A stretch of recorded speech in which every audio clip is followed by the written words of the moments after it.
Hello, hello. Hello, I'm Kaylyn. I'm Dr. Cynthia, This is Intuitive Hypnotherapy Podcast. where we invite you to come for the chat and stay for the healing. How are you? I'm very good. How are you this lovely Tuesday morning? Good. Yeah? Very good. Yes. Have you recovered from your 4th of July week? I have. It was kind of nice to take, a week off, and I don't know if we've talked about it with our audience, but I know I've told you, like, I like what I do for work. So I kind of have a hard time sometimes, like, closing it up, go do something, get away from the computer. Little work-life balance. Yes, yeah, it was really, really nice. So we took a few days and kind of adventured around. And did you go out of state? Kentucky. That's out of state. Just over the river. We went to see, there's like this recreation. Somebody built an ark, the ark. Somebody built it in Kentucky. It's giant. Where else? But out of curiosity, Dave was hilarious. He's like, I hear there's animals. And I kind of want to see something like built like this. I got to see it. So I'm like, all right, let's go. That's a road trip. It was kind of cool. Had gardens and animals. And I mean, not as many animals as I was looking for, but what kind of it was fun. We did that. The real animals, they have, a bunch of little statues and stuff, but kangaroos, emus, goats. Yeah. Okay, wait. So you said real animals. So were there unreal animals? So when you went inside the ark to see like how they picture it was built, right? Okay. They have all the cages for all the animals that he had on board. Okay. And they show, this was the most interesting part. And then they said in the beginning, well, the animals you might see aren't going to be like the animals you think. So I'm like, giraffes, bears, horses, I don't know. But the animals were all like, they were dinosaurs. They were dinosaurs. They were a version. And then there was a little plaque with a description that said, well, this is close to the modern day, whatever, I don't know, sloth, something like that. It was not what I was expecting at all. So evolution made it. That's why I was confused. To biblical. That's why I was very confused. And so I was like, I mean, it was cool. I thought it was cool, but I was just like, that was not at all what I was expecting. And luckily I wasn't the only one. The stranger comes up next to me as I'm looking, and she's like, did you know there were dinosaurs? And I just started laughing. I was like, no, I had no idea that that's what was on this boat. And she just laughed. She goes, I never heard that story. I was like, who knows? And then of course, Dave was hilarious because right when we walk in, he goes, the ark has air conditioning? Of course, as we're halfway through, I was like, it'd be a lot less crowded if it didn't have air conditioning. Fair. But yeah, we spent a day doing that, and then continuing, I guess, with the boat theme, we did a little riverboat cruise on the Ohio River. Okay. And I have to dab my eyes. Was literally crying for that. Yeah, trust me, that I was just like shocked. But yeah, we did a little riverboat cruise. It was only about an hour or so, but they had a kids section that they did a pirate cruise, so the kids learned how to be pirates, and then a couple days of just hanging around the house. It was nice. Once they pass through the evolutionary, arc experience. I'm telling you, I was like, everything's combined here. That is one hell of a stream of consciousness. It was weird. I can't. What? And little baby Laura didn't have a song made up for that? No. And as you can imagine, when we said there were going to be animals there, they had a little zoo. We thought there would be more animals, but we weren't halfway through the arc before she's like, can we leave now? Damn. Because it's a lot of reading. It just wasn't exactly what we expected, I guess. We expected more Yeah. interactive stuff. Like not So even a petting zoo? goats. Oh, I mean, I Yeah. love the goats.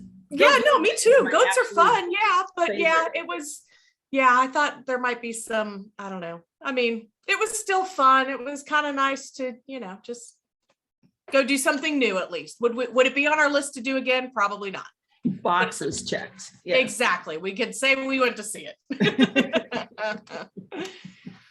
What about you? How was your week? Was it just a normal week or is it a shorter week? Nothing's normal in my life. You know that. I know. Right when I said it. But it's about looking at everything with a sense of levity. And my friend Mark is the one who turned me on to the phrase first world problems. So, my apartment we're having the third flood in 6 months in my apartment. So good. And who needs a heater in the summer when you've got 2 dry ease machines running? Oh my God. So my apartment is like 78 degrees in the middle of the night. Oh no. That's the worst. It's too hot to sleep. It's too hot. And that's with the windows open and fans going. And so, it's supposed to prevent mold and then they've got some repairs to do. So it is what it is, right? Could be worse. Could be worse. Right? So we're doing some of that. I'm moving some things around the office because beginning of next month, we'll have a new acupuncturist here in my office. So that'll be a fun. little space share situation, somebody else's energy, their chi. Yeah. And so I've got to move some stuff around to make preparation for her. And I'm very, very excited about that. She is an awesome person. And one of these days we might get her to share some of her wisdom on the old podcast. Oh, that'd be fun. Yeah. Yes. And so, yeah, stuff like that. And as we mentioned before, in the 4th of July, people are still blowing off fireworks. How about you? So many. Somebody put a post on Facebook. I should have sent it to you. It said, I can't believe people are still shooting off fireworks. It's not the 4th of July anymore. They almost caught my Christmas decorations on fire. I was like, oh, okay, that's good. I like it. Yeah. Got all that gunpowder in my pumpkin spice latte. Right? Damn it. Got a little extra. So I went to the boardwalk and had coffee with my friend who's visiting from New York. And it was so packed. See, so this is the time of the year, when you live somewhat close to the coast, when all the tourists are here. So it's just packed. Whereas after Labor Day, so Memorial Day to Labor Day, mostly you just try to avoid. The locals try to hunker down. Yeah, because it's just crazy. If you want to go before 7 a.m. And I almost made it today. I was there at 7:30. Nice. But after Labor Day, most of the tourists are out. And so you have free reign. And it's much less crowded. It's lovely. But yeah, so it's just, we took the dogs, he has a Chihuahua. That was the inspiration for me getting my Chihuahua. And they're just so funny together because they walk off leash and they just introduce themselves to people. They walk into, because the patios on all these beachfront homes are open. And so they're just checking out all the patios. I love it. Introducing themselves, and kids want to come up and pet them. And so it was great. And then they play and ran in the sand and it's just so sweet. And so when we got back to the office, I was cuddling with Trixie and petting her, and I was like, oh, you smell like the ocean. I love that. Mm-hmm. Yep. that salty air kind of smell. It's great. I don't know that she cares, but different sights and sounds and different things to, stimulate her and, get her curious. So that was fun. But then have to hunker back down, get back to work because I have stuff to do. And I found myself, doing all this stuff and things like this, but I was finding myself using sort of the changes in the office and whatnot as a way to avoid writing this last report.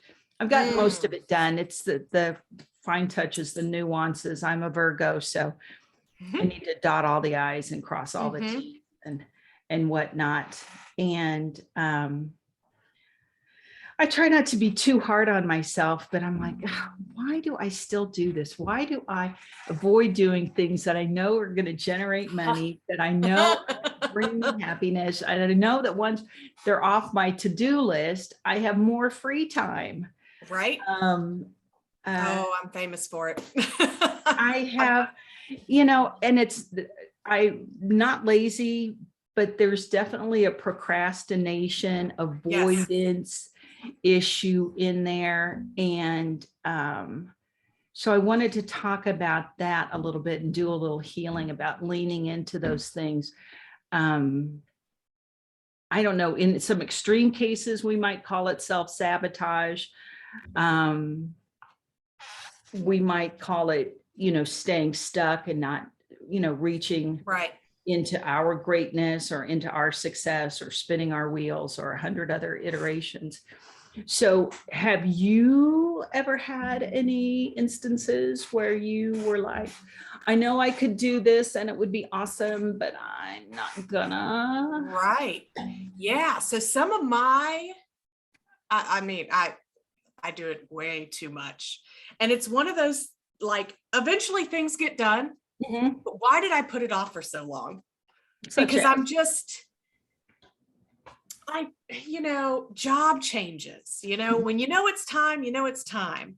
But is it so bad? Is it, I'd probably be maybe a little bit longer, doing this. And then once you finally make like that change and you just do it, you're like, I'm so much happier. And I could have been so much happier, months ago. Or, perfect example. Last week, us having some time off. One of the things I wanted to do, which doesn't sound fun at all, but get this house cleaned up. Because I know I feel so good when I've got a clean house. So good. It's feng shui. Right. But I'm like, well, the sun's shining and, I should go. I've got all these, I don't know if I told you, I have all these volunteer tomatoes that have popped up everywhere that I did not plant. Did I tell you this? Volunteer tomatoes? I just call them that because I didn't plant them. But I moved dirt from my tomato patch last year and filled it into some of my garden beds. Okay. Did not even think about it. Didn't cross my mind. All of a sudden I see baby tomato plants popping up everywhere. Because when I moved that dirt, probably at the end of last year, I probably had a few tomatoes that I just let do whatever. So I've got all these volunteer plants. So in my head, I'm like, well, I don't want them to go to waste. I want to I'm going to sound like a nut. I want to make sure that they have a good growing environment. Did you transplant them anywhere? Well, that's what I'm going to do. And I've started doing it, but that's exactly what I'm doing when I'm in the house. I'm like, gosh, should really clean up in here. But the sun's out and, I'll go out there and do that. And then I come back in and, I still got to look at the mess. And once I clean it up, I'd be better. I don't know why. I just taxes. I wait until the very last minute to do my taxes. Oh, you're not. Oh my gosh. I wait till the last minute. Is it going to make a difference? No. No.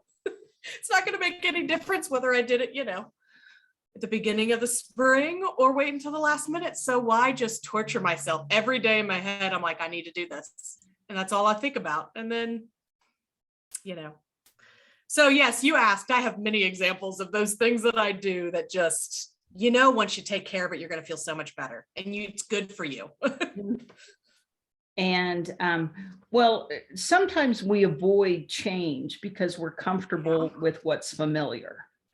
Yeah. Right. Even if the familiar isn't healthy, like an unhealthy relationship, whether that's with an individual or a job or with food or with an activity, right? But it's what we know, right? So there's comfort in familiarity. The other part, I think, is we look at the grandiosity of the job and it's just overwhelming. Yes. Right. We have to clean the house. If you clean the house, that's exhausting. If you clean the coffee table, yes, a little more manageable. Yeah. Right. But it's hard for us to do that because we see, the socks on the coffee table that need to go upstairs to the bedroom. And then we see that the bed needs to be made, or the, yes, the shirt needs to be ironed, or so it's hard, which is why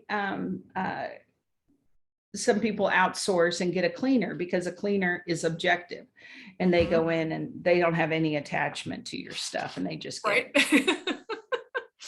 I did have one cleaner who put stuff away so good that it was stuff where she thought it should be and not where you knew it would be. Oh my God. I was like hunting for months to find stuff. Oh, no.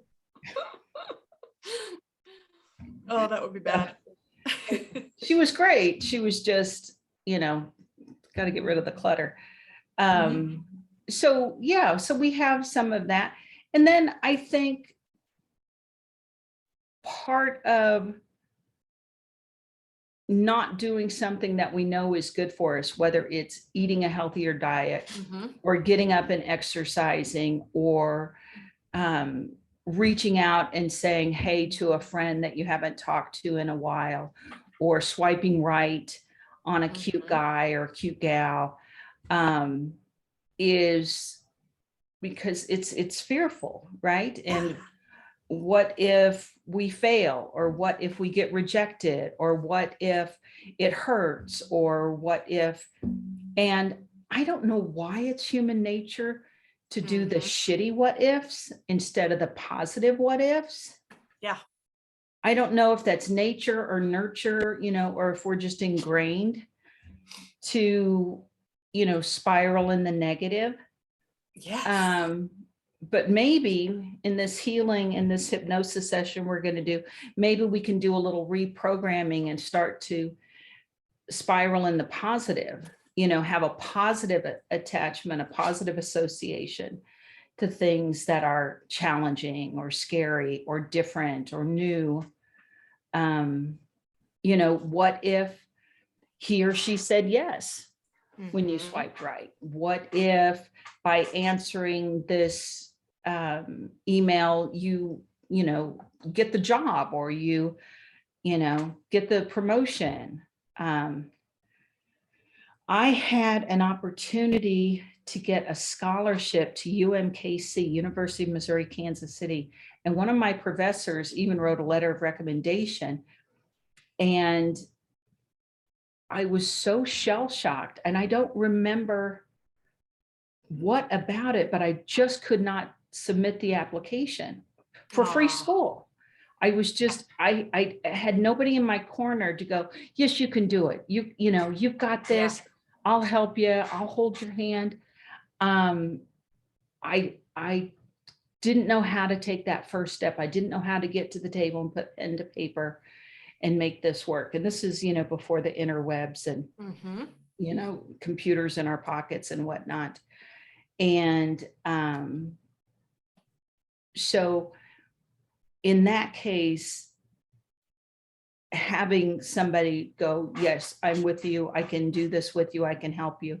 But sometimes we don't have that person. So we have to self-generate that support, or build into our own DNA that we are good enough, that we are worthy, that, why not? right? It is a little bit of that reprogramming, because like you said, do you think you were afraid of Mhm. not getting it? Getting that letter that you didn't get it, or Mhm. yeah, a little bit of that, a little bit of, yeah, you needed a cheerleader. Yeah. What's the Yeah. worst that could happen? They say no. Right. I Yeah. know. So, and being okay with the no's, being okay with the rejections, because a rejection is a rejection of a thing. It's not a rejection of you. That's a great way to look at it. Even in dating, it's just, this is not a match, Mhm. I think we said last week or 2 weeks ago, I quote Garth Brooks all the time. Thank God for unanswered prayers. Yes. Man, that is such a good one. So I don't know, what are we going to call this? The art and science of self-sabotage. Yes. um, That's exactly what we're doing. avoidance, fear, self-imposed obstacles to our own greatness. Yep. Yikes. Yikes. Start with yikes. Look. So for some of you who are listening to this and decided that this made a definite dark turn, wait, don't go. It is, yes, but it is serious in a way that we can look at this, we can get neutral, and we can heal some of this. So it's a little more in the DFM category. Did I ever tell you what DFM is? No. DFM is a psychic term for it doesn't fucking matter. Oh. It doesn't fucking matter. If you big picture it, Yeah. if the guy doesn't call you back, it doesn't fucking matter. Right? If you don't get the job, if you don't get the scholarship, if you don't clean the whole house, in one day, it doesn't fucking matter. Mm-hmm. Right? And we're big picturing it. People are like, well, I'll lose this contract. It doesn't fucking matter. You'll get a new contract. Mm-hmm. This or something better is coming to me now. So having a little DFM I like that. is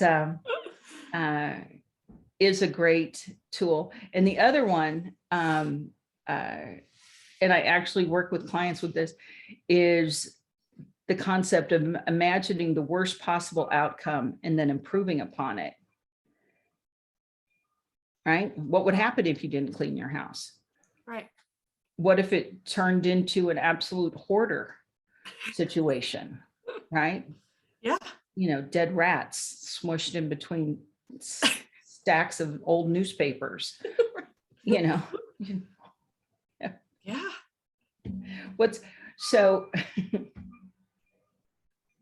Sorry for the hoarder community. So what would happen if you don't? And then you can just let your mind go bananas in how bad that would look, how bad it would smell. And then this is the law of dichotomy, but the moment you can imagine the worst possible outcome, maybe your house gets red tagged by the county. Mm-hmm. Right.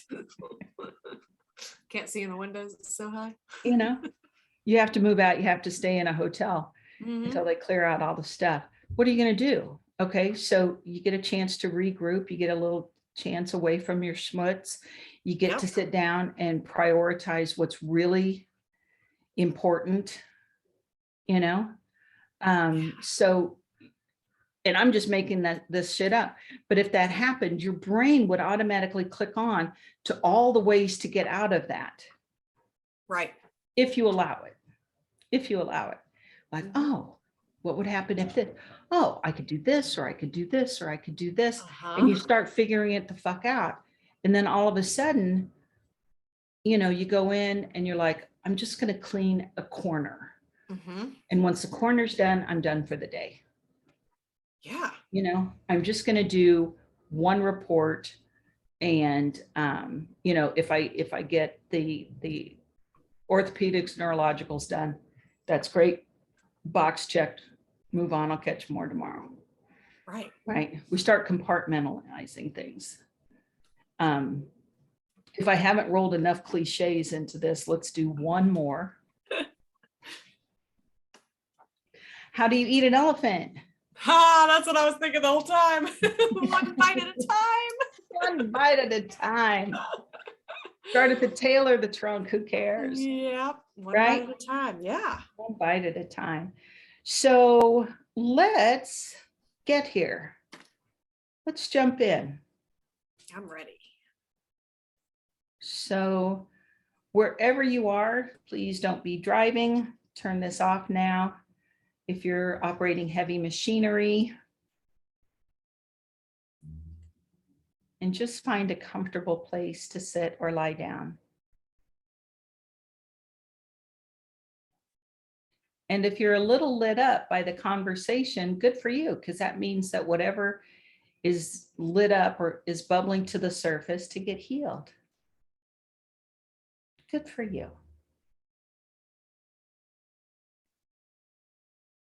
So take a deep breath and just get here.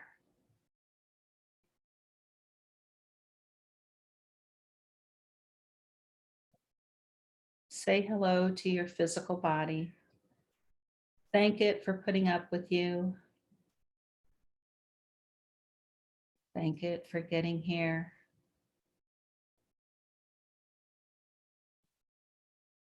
Take a big deep breath and let it go. And continue that cadence, continue that series of breaths, gently in and gently out. Perhaps it's on a 2 count. Breathe in for 2. Breathe out for 2. And with every natural breath, allow your body to relax. Allow your body to get comfortable where you are.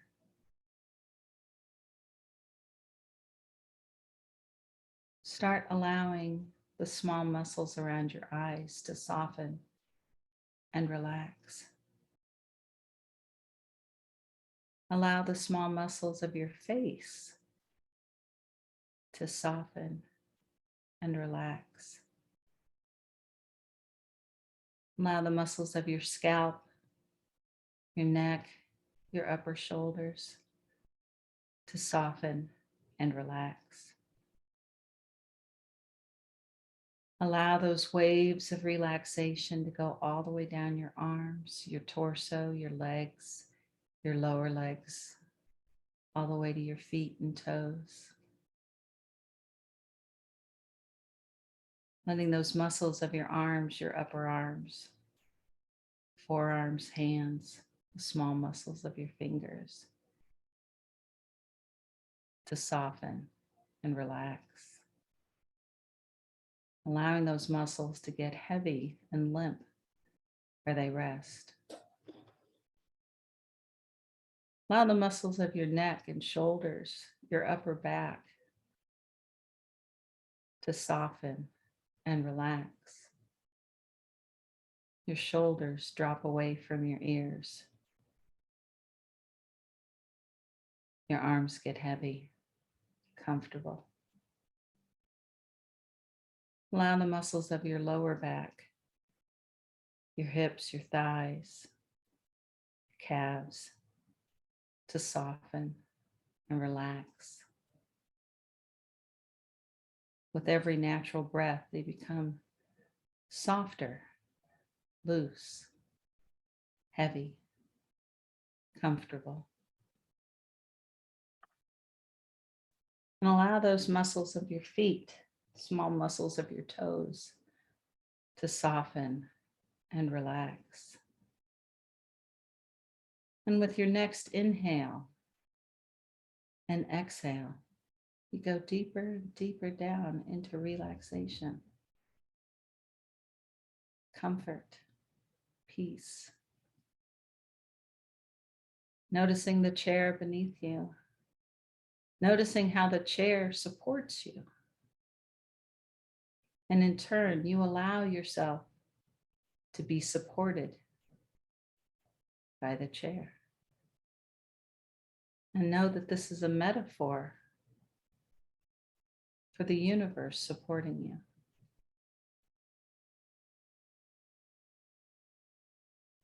And with the next breath, you're going to go as much as 10 times more relaxed, comfortable, soft, sinking into the chair, deeper down, deeper down, deeper down. And with every natural breath, you go more into this relaxed state,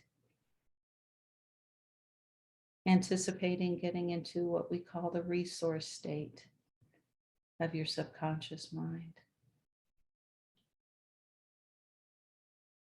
We're going to count backwards from 5 to 1. We'll get to 1. We'll be all the way down into your resource state, your subconscious mind. 5, breathing in, breathing out, softening, soothing, relaxing. 4 to 3, deeper down, comfortable, safe, relaxed. 3 to 2, down, down, down. 2 to 1, all the way down, relaxed. And in this deep resource state, allow yourself to shift ever so slightly where you're sitting, comfortable, relaxed, safe, supported. And with your next breath, put your attention behind your eyes and in between your temples. This is your center of head space, your 6th chakra. This is where you can look at information from a place of neutrality. So be in the center of your head. And next, imagine your bubble around you in all directions. 3 feet in front of you, 3 feet to either side, 3 feet in front of you, behind you, over your head, and under your feet, and connecting into the grounding cord. Your grounding cord is a tube of light that connects from the base of your spine to the center of the earth. So this cord connects you through your chair, through the floor, through the floors of the building you're in, through the ground, through all the layers of the earth, to the center of the earth. And the center of the earth we imagine is a lawn or a meadow. And see that tube of light grounding into that lawn, tethering you, giving you additional support. It also acts as a garbage chute. So anything you're ready to let go of, you can simply send it down your garbage chute, your grounding cord, down to the center of the earth where it will be recycled into neutral. With your next breath, go deeper and deeper into relaxation.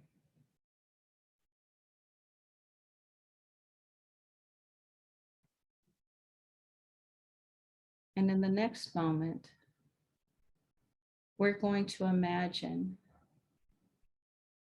in our mind's eye that we are stepping into a gray room. See this gray room outside of your bubble, outside of yourself. And see yourself in this room, yet stay in the center of your head. And in this gray room, written on the walls, on Post-it notes and sheets of paper, are all the reasons,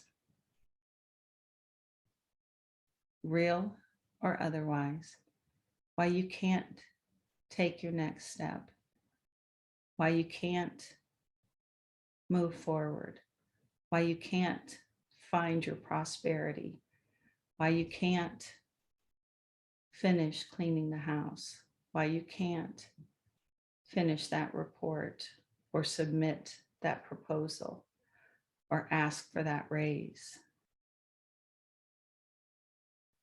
On the walls and the ceiling in this gray room are all the reasons why you can't. On the walls of this great room, this gray room, the color gray, there are programs and energy of self-sabotage. Those little voices that say you're not good enough, it can't happen for you. And any other thing that might be holding you back, keeping you from your prosperity, keeping you from your gifts, your divine right. So in your mind's eye, in this gray room, look around and see all these Post-it notes, see all these pieces of paper with lies on the walls of your gray room. And in the center of this gray room is a fire pit.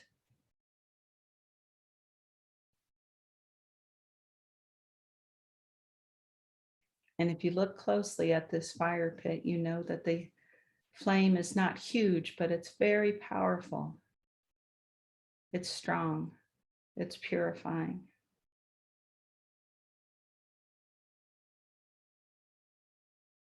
And what you can do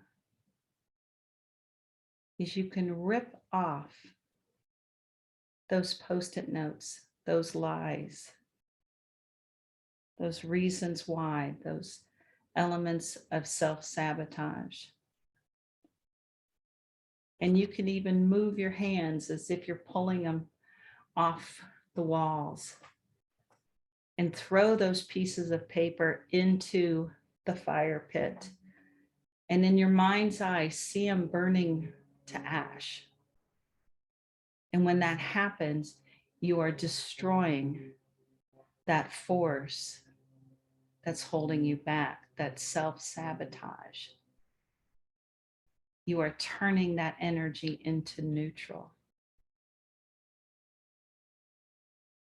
So you can take these Post-it notes off the wall one at a time, and you can reach for them as if you're in that room, and you can peel them off and throw them into this fire pit, and you can see them incinerating. You can feel the warmth of the fire on your face. And look around that gray room and see where these Post-it notes are with this information that's been holding you back. And make sure you check in the back of the room, because that shit likes to hide. Look on the floor, look on the ceiling, and start grabbing those pieces of paper that represent energies, thoughts, considerations, programs that are keeping you from taking your next step. Maybe it's just a pink Post-it note, but you know that that pink is holding you back. It doesn't necessarily have to be spelled out for you. So just take them off the wall. Take them, grab them by the fistful or one at a time, and throw them into that fire and watch them incinerate. And with every one that you incinerate, start noticing how you feel in your physical body as you have unburdened yourself from this self-sabotage, this self-doubt, this self-fear. And with every Post-it note that you grab off the wall and you throw into this fire pit, you start feeling more and more like yourself, more and more like that badass that you are, more and more like you're 10 foot tall and bulletproof. You can do this. It is your divine right. Keep pulling those pieces of paper off. Keep pulling those parchments off. Maybe you see them on the floor, grab them up. Use your hands like you're getting them off the floor. Throw them in that fire pit and see them incinerate. See them burn up. See them turn into neutral energy. And notice how good you feel. Notice how on purpose you feel. That's all it was, is just stuck energy. And you just did a massive healing for yourself to unstick this energy, to remove old programs that say you're not good enough, you're not powerful enough, this can't happen for you. Why not? Somebody is buying a winning lottery ticket today. Why not you? Somebody is getting married today. Why not you? Somebody is falling in love today. Why not you? Somebody's getting their prayers answered today. Why not you? Somebody's getting their body healed today. Why not you? This can happen for you, whatever your heart desires. So if you're looking around the gray room and you still see pieces of paper on the walls, gather them up and put them in that fire. Look around your gray room till all the pieces of paper that are keeping you stuck, that represent energies that are holding you back, self-sabotage, self-fear, self-doubt. Clean it all off.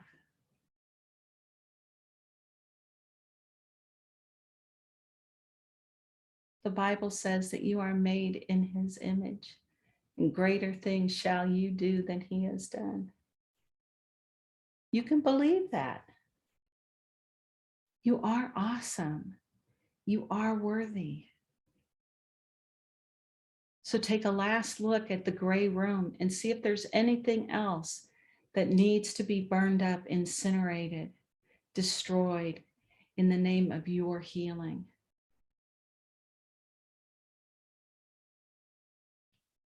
And when you have it just the way you like it, go ahead and let that gray room disappear. Let the fire pit disappear.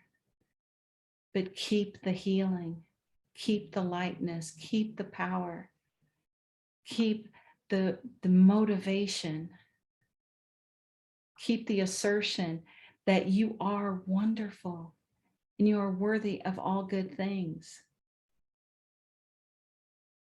Bring that energy into you. Fill yourself up to overflowing with all the good stuff.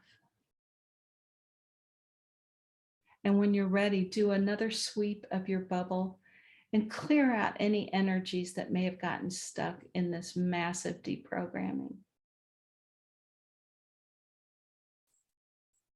Look around your bubble and make sure that everything is glistening and shining and perfectly symmetrical. See your chakras spinning. And give yourself any other positive quality that you need in the moment. If you need some validation, if you need some goodwill, if you need some body level healing, just intend that you're breathing that in with every natural breath. And know that you are good enough to change your destiny, to move forward, to take those next steps, and that you are worthy of all good things. So when you're ready, we're going to count up from 1 to 5, and you're going to take all this with you. This is a permanent change. This is nothing new. This is who you are. 1, coming back into your body. 2, feeling alive, great, motivated, 3, feeling energized, like you've had the best sleep of your life. 4, feeling enthusiastic, like you're ready to go take on the day. 5, eyes open, wake up, stretch, cheer yourself. Yay! You are the best. Thank How you. are you? Good. Very good. You had your eyes closed and I was doing this like in the grave. Yeah. I'll come back to it. You'll see it on YouTube. Yeah. Oh, thank you. So that wasn't too bad. So we talked about the juicy stuff, Yeah. but then we worked through it. That's leaning into the darkness. Yeah. Yeah. That's what I needed. Sometimes, you just got to be reminded, you know. Throw some shit in the fire pit. Yep. That's exactly it. And then maybe you might go to a grill off. Right. Or grill out. Grill out.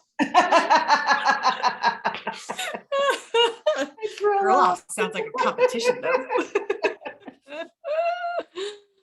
Oh, I love it. That's Thank good. you so much. Yes, thank you. Maybe I'll tackle a corner in here. We'll see. Baby I know what I'm getting ready to do. And so what are we? Intuitive Hypnotherapy Podcast. You came for the chat, you stayed for the healing. Our email is intuitive.hypno.doc @gmail.com. Please like and subscribe, share with your friends, reach out to us, let us know if you have a suggestion or a wish for a show that you want us to do. Give us some ideas. I'll make sure I put that email in the show notes too, so it'll be easy to click on. And yeah. Perfect. Awesome. Thank awesome. you. Well, it was a pleasure as always, my friend. Yes. We'll see you next week. Thank you. Bye. Bye.